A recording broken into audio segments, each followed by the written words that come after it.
Hinduism, as Vivekananda had presented to the Parliament of Religions.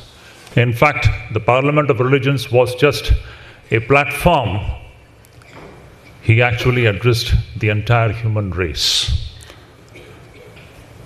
So when I say that it was 125th anniversary of Hinduism's awakening, this will become more clear when we look into this issue in contrast. What was the situation in the 19th century as far as Hinduism is concerned? As far as India is concerned, if we just go back into the history, we will see that in the 19th century, Hinduism as well as India was globally looked down upon. It is not only the world community which looked down upon Hinduism in India. Tragically, it was we Indians ourselves had completely lost faith and confidence and that pride in the great Sanatana Dharma system of thought. We had lost our pride in being Indians. Looking towards the West, we were completely enamored by the kind of scientific and technological developments that they were accomplishing during that time.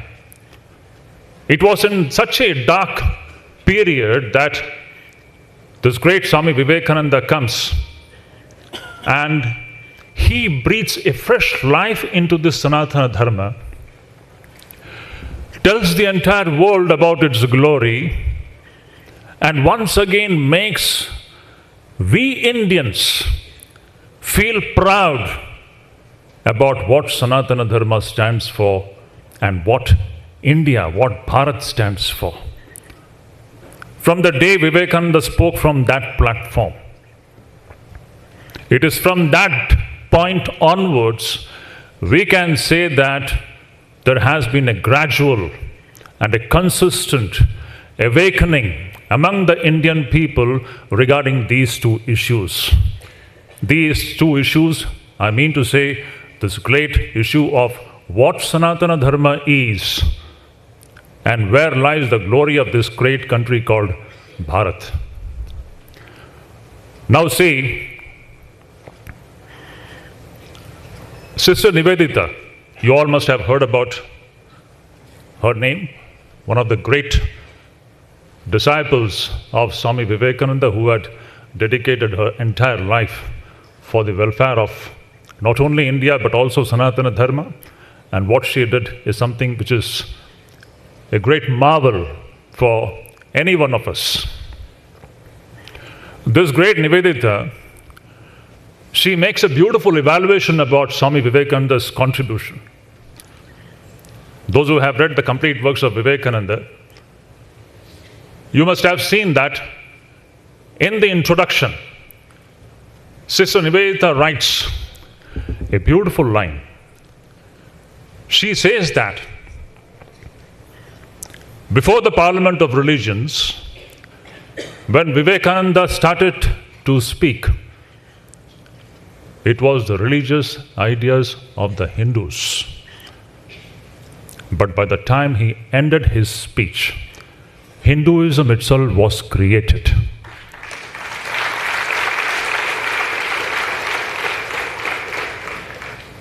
Did Sanatana Dharma, Hinduism, not exist before Vivekananda's speech? What is the meaning when Sister Nivedita said that by the time Vivekananda ended his speech, Hinduism was created? Did Hinduism not exist before that? What did she mean by this great statement? She meant that if you just look into the situation of the 19th century, and even before that, a few centuries before that, what Hinduism needed was a reorganizing of its own ideas, a consolidation of its own ideas, and an authoritative utterance, and an all-comprehensive presentation of this great system of thought called the Sanatana Dharma, the Vedic Sanatana Dharma. This is precisely what Vivekananda accomplished in his great Chicago addresses. For the first time in the history, in the modern history, we find one sannyasi coming and clearing the doubts about what Hinduism is. Prior to him, people have been defining Hinduism, taking one strand of Hinduism, one certain sect of Hinduism, and trying to define it. Here comes one sannyasi who, for the first time, presents to the world Hinduism in its all-comprehensive form and nature. This is the great feat which Vivekananda actually accomplishes in the Parliament of Religions. And it is this subject which I have been asked to speak about, that the Hinduism as presented by Swami Vivekananda in the Parliament of Religions. Before I go into that subject, I would just like to take 2-3 minutes in a very general way to understand what this 11th September Chicago addresses, which is today considered to be an epochal piece of a speech. In the history, we know that we celebrate different big events which happen, but hardly we come across of any instance where a certain speech is being celebrated year after year, year after year. 125 years have gone by and we are still remembering, and this speech will be remembered for another 1,000 years to come. And this is going to happen for the pure and simple relevance it has got for you and me, for the entire global community. That is the beauty of this great speech. When I look into this small piece of speech, which Vivekananda delivered just hardly 3.5 minutes, I find that we can look at it from 2 standpoints. If you take it as different sentences giving different ideas, you can say that it is a packet of ideas of infinite potency. If you look into the entire Chicago speech, you may say that it is a packet of ideas. Ideas which infinite potency, of which only a little bit has actually started to work. And the little bit which has actually started to work, it has impacted the entire globe in a very deep manner. The real story is yet to begin. Or else you can look upon this small piece of speech from a different standpoint, and that is, I feel personally, more inclined towards that attitude. I don't look into the ideas which Vivekananda has given. I see Vivekananda's this speech as an explosion. It is an explosion of Hindu pride. It is an explosion of Indian pride. If you take the entire 3-minute speech of Vivekananda, you will see that that whole speech is filled with a feeling of pride, pride, pride, at a time when the entire Indian community had lost all its pride. Vivekananda came to once again infuse that pride in Hinduism, that pride in what India stands for, in a race, in a people who had completely lost that self-esteem, that self-respect, that self-confidence. It is from that time onwards, dear sisters. Today, if we are standing here and speaking with this kind of a confidence about what Hinduism stands for, if today's India is accomplishing great things in the world platform, we should remember this great process was initiated by that monk on 11th September 1893.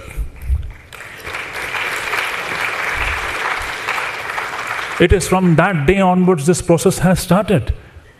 That Sanatana Dharma which was looked down as a religion of barbarous people, the entire world literally looking down upon it, today that is the one system of thought which is being sought in every corner of the globe.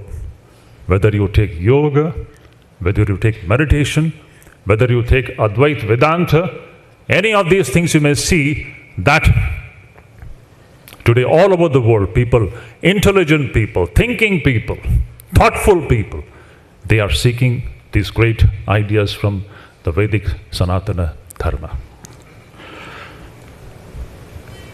Now coming down to this great system of thought of the Vedas, what is that system of thought? What is the speciality of the system of thought when we think about that? See, today we talk about different religions in the world.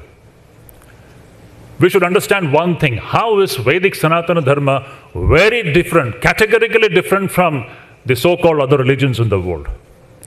Where lies the difference? The difference lies in one very important thing. If you just look at the religions as they are practiced today, as they exist in society today, religions are essentially presented and practiced today as belief systems. They are all different belief systems. If you just go deep into it, they are all just based upon belief. You have to believe in certain dogmas and creeds, and there the matter ends. And what is belief? We should understand that belief is just a proposition or a statement which is taken to be true, about which we don't know whether it is true or false. So religions as they are existing today in society, most of the Abrahamic religions, the Semitic religions, they all stand on the pedestal of belief. You have to believe in certain things. You have to subscribe to certain dogmas and creeds. You have to subscribe to the power and authority of church and book. And then alone you become religious. And yet it all ends up in belief. That's all, just belief. Now any belief system in the world, you all should know that this belief system can never become universal. Every system of belief will always be at loggerheads with other systems of belief. And this is the main reason why when religion is presented to the world as belief systems, they become the cause of unending communal tension and racial hatred between different groups of the people. Today, all of the world, today, this great problem of communal tension, it is only owing to this one big factor where religion is presented and practiced as mere belief. Now, contrasting to this, what do we find in the Vedika Sanatana Dharma? The first and foremost thing which Vivekananda accomplished in his Parliament of Religion is that he presented to the world this Vedika Sanatana Dharma not as a system which stands on the pedestal of belief, but a thought system which is based upon scientific principles. We should understand one point. Science alone can be universal. Belief systems cannot.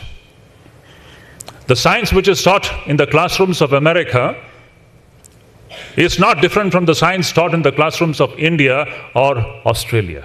It is the same science. Have you ever heard about science clashing with each other? There's no clash when we come to the realm of physical science, because it is based upon observation, experimentation, and verification. Repeated verification. Repeatability is one of the striking principles of science. You can repeatedly verify. But when we come to the religion, as they are existing today, there is no place for verification in that. And every belief system, a group of people from a certain location, they believe in certain thing which stands at loggerhead with another group of people who have a different belief system. And both the belief systems are unverifiable. So it is science and scientific principle alone which can become universal. Does Vedic Sanatana Dharma stand the test of science or scientific principles? This is precisely what Vivekananda accomplished in his Chicago addresses, where, if you read his great paper on Hinduism, which was the third great session in which Vivekananda presented to the entire world community in our modern history this great subject of what Hinduism stands for and its scientific basis, telling the entire world that this great Vedic Sanatana Dharma, it's not a belief system, it is something which can be verified. What it claims, it's not something to be believed in, but you can test it for yourself. It welcomes questioning. It welcomes verification. It doesn't stop at just blindly believing in anything. And what are the basic principles of this great system of thought? I shall just sum up in a few points.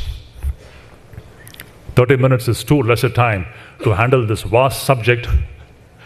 Hinduism, Sanatana Dharma, that which is eternal, if you have to talk about it in 30 minutes, that is quite a daunting task. I can understand that. So, what are the basic principles? 5-6 points I'll just keep before all of you, dear sisters and brothers, which would sum up all that Hinduism or Vedic Sanatana Dharma stands for. What does it teach to the entire world? Vivekananda told these things in his characteristic brilliance. Even today, anybody who wants to understand what Hinduism is, every man, every woman, anywhere in this world, if he or she wants to understand what Vaidika Sanatana Dharma is, he or she will have to turn the pages of complete works of Swami Vivekananda. So what does this Vedic Sanatana Dharma teach us? Number one, Vivekananda hammered this idea. He says that, it is not he says, it is Vedic Sanatana Dharma teaches us that at the core of this creation, there is divinity. Divinity is at the core of this creation. Number one. Number two, if divinity is at the core of the creation, in that case, divinity is at the core of everything in this creation. Everything in this creation emerges from divinity. It exists in divinity and it goes back into the divinity. If that is the case, number three, Vivekananda says, each human being is divine. Divinity is at the core of each one of us. That is our real nature. A Hindu should know this right from this childhood, that I am divine. Divinity is at the core of our personality. This is the third point which Hinduism has to teach. If divinity is at the core of each one of us, the fourth principle is, it is not enough to just believe in this divinity. The main purpose of human life, my dear sisters and brothers, keep it in mind, the main purpose of existence in the human body is to experience this divinity. That is Hinduism. Hinduism doesn't mean just going to the temples and praying for this and that. Hinduism is a way of life, a scientific way of life, which initiates you into the great pursuit of self-discovery. So the fourth point is, Hinduism says, to realize this divinity is the main purpose of human life. Now the fifth point, Vaidika Sanatana Dharma or Hinduism says, there is not just one method or one way to realize this divinity. There are any number of paths and ways to reach this great experience. Any number of paths. Every other religion will say, my path alone is the final path. There is no other path. Hindu Sanatana Dharma says, there are any number of paths which can take us to the experience of this divinity. Number 5, Hinduism says, in that case, what is the nature of this ultimate reality? The nature of this ultimate reality is that it is both without names and forms, and as well as it is with names and forms. And because it is both without names and forms, and as well as with names and forms, it can accommodate any number of ways and methods to reach that ultimate goal. That is why, dear friends, you will see that in this country, India, where so many religions exist, so many thought systems exist, everybody is existing here in perfect harmony. This kind of a scenario we don't find in any part of the world except in this great land. You know what makes this possible? Do you think it is just a single word called secularism which we have put into the constitution? When was this constitution born? This is a land which was governed. The thoughts of the people, the emotions of the people, the pursuits of the people were governed by the great principles of Vaidika Sanatana Dharma, which has got this attitude that ultimate reality is one. Sages call it by different names. Ekam Sat Vipra Bahuda Vadanti and Vasudhaiva Kutumbakam. These are the great two ideas which makes this great system of thought universal, and which is the characteristic feature of this great land, India. It is not because we have put the word secularism into the constitution, not at all. If India is like this today, it is only owing to the great thought system of the Vedas, which is today known as Hinduism, and because of its scientific characteristic. Then Vivekananda goes ahead to tell something wonderful. He tells us that, you see, we are all divine by nature, number one.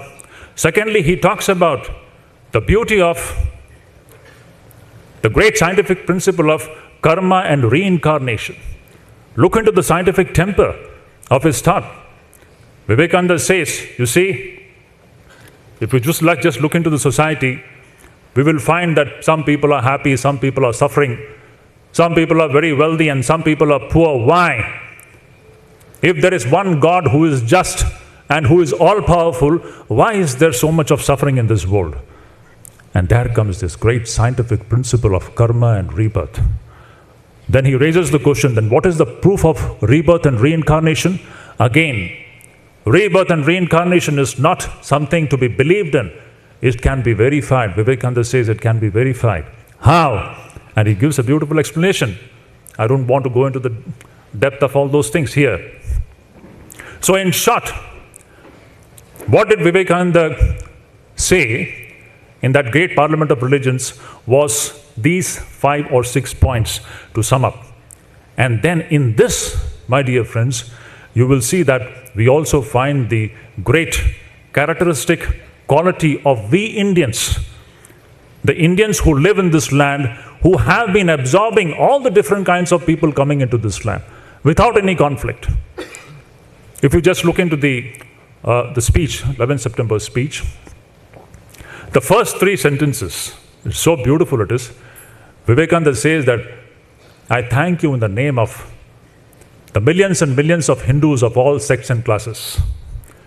He says that, I thank you in the name of the most ancient order of monks in the world. And he says that, I thank you in the name of the mother of all religions. Which is this mother of all religions? A religion which has given birth to so many systems of thought in the world.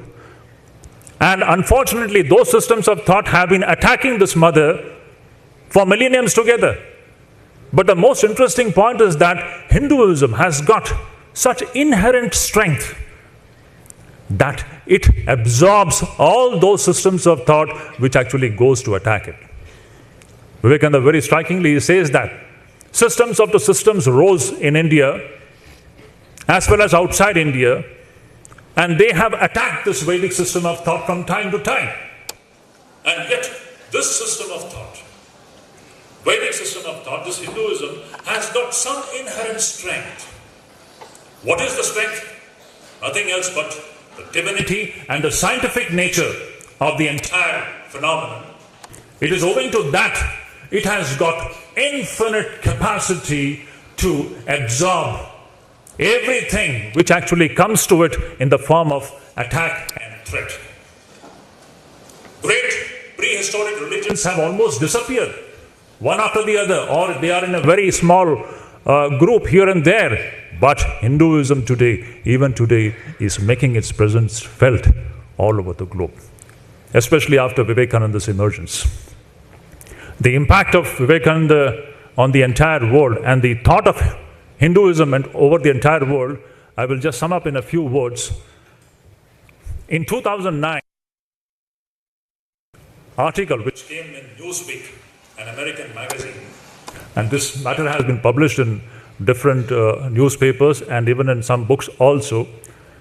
So there, that American editor, whose name is Lisa Miller, she has made a study about the impact of Hinduism on America, on the American population. Just imagine, friends, in 1890s, at a time, this Parliament of Religions was organized only to prove the superiority of the Christian faith. And what happened after that was just the opposite. Vivekananda came, emerged on that great platform, and Hinduism was once again kept on the topmost pedestal in this world.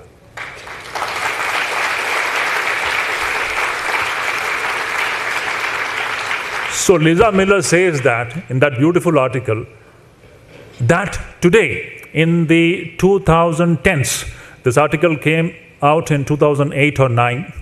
So whatever statistics she has provided, it belongs to that period. So she says that, you see, Americans at one upon a time, they used to make fun of Indians and the Hindu religion. But today the case is that a big percentage of the American population have been influenced by the Hindu thought.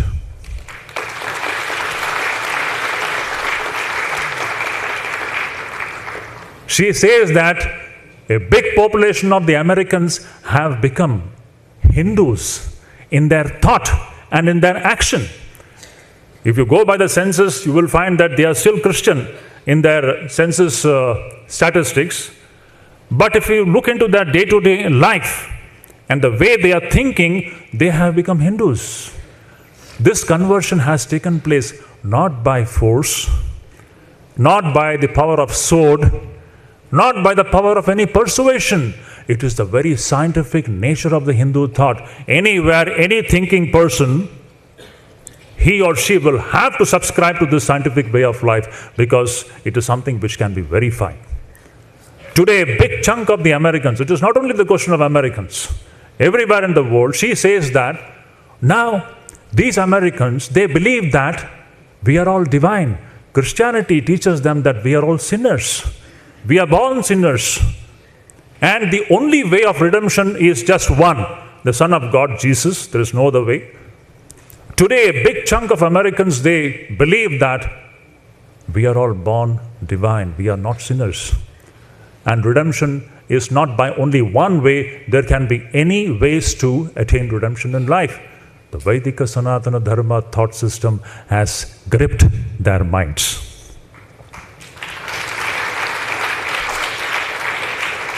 Today, a big chunk of Americans, they believe in karma and rebirth. Today, a big chunk of the Westerners, they are adopting the vegetarianism way of life. Today, they are believing in the importance of ahimsa, non-violence.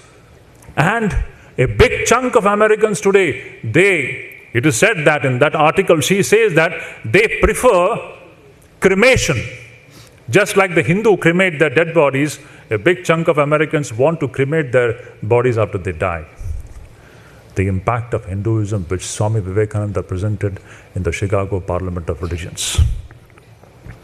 So, dear friends, I just want to sum up whatever I have said, that if you just look into the subject of Hinduism, which Swami Vivekananda presented to the entire world, it can be summed up in 2-3 points. Number one is that we should remember that today we are celebrating the 125th anniversary of not only Swamiji's Chicago address, but we are celebrating the anniversary of Hinduism's 125th year of awakening. We are celebrating 125th year of India's awakening and also the 125th year of a global awakening, which is just at the starting stage. The real thing is yet to come.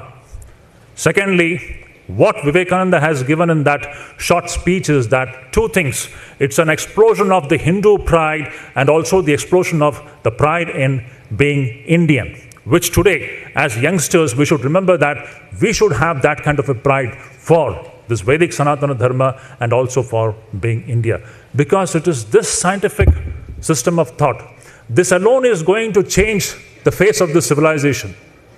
Vivekananda in 1896 in London, he makes a beautiful statement. I will just utter that and I will stop my talk. There Vivekananda says, you just look into the foresight of this great Rishi.